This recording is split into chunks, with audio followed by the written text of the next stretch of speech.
I 28F come from a family of my parents, my two siblings, 30 and 25F, and me. Growing up, I was always the black sheep. My siblings were the golden children, and while I wasn't outright ignored, I definitely got the short end of the stick. A few months ago, my family planned a big overseas trip. I found out through my sister's Instagram posts, not from them directly. When I asked why I wasn't included, my mom said, "We didn't think you'd want to come, and besides, we're tight on budget." It hurt, but I let it go. Fast forward to a month ago. I bought a lottery ticket on a whim and ended up winning a life-changing amount, over $2 million. I decided to use the money wisely, paid off debts, invested, and set aside some for fun.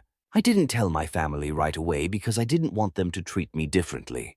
Well, word got out after I bought a new car, and now they're furious I didn't offer to share the wealth. As my mom said, it's selfish to keep all that money to myself when they're struggling. News to me, given the vacation.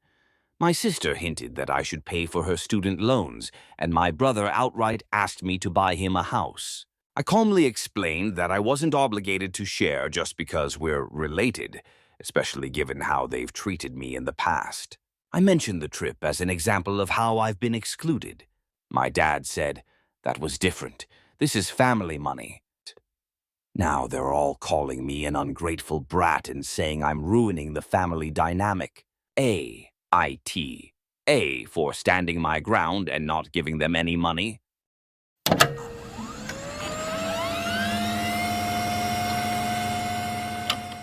A complex case indeed. As your judge, I shall consider all aspects of this situation. Firstly, let's examine your actions.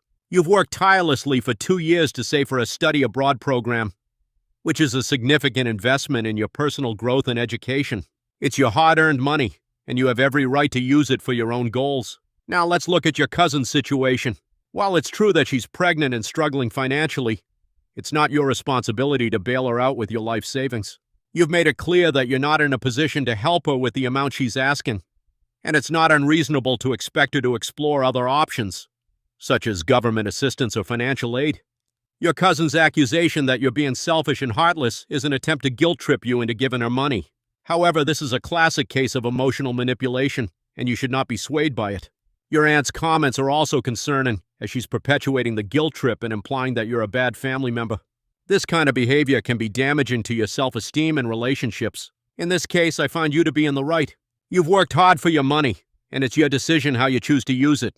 Your cousin's financial struggles are not your responsibility, and you should not be pressured into giving her your life savings. However, I do want to caution you that it's essential to maintain a healthy relationship with your family, especially during this time. You may want to consider having an open and honest conversation with your cousin and aunt about your feelings and boundaries. This can help clear the air and prevent future conflicts. In terms of your guilt, I would suggest that you remind yourself of your reasons for saving for this program. You've worked hard for this, and it's a significant investment in your future. You have every right to pursue your dreams, and it's not selfish to do so. Judgment, you are in the right. Continue to stand firm in your decision, and don't let guilt trips or emotional manipulation sway you from your goals.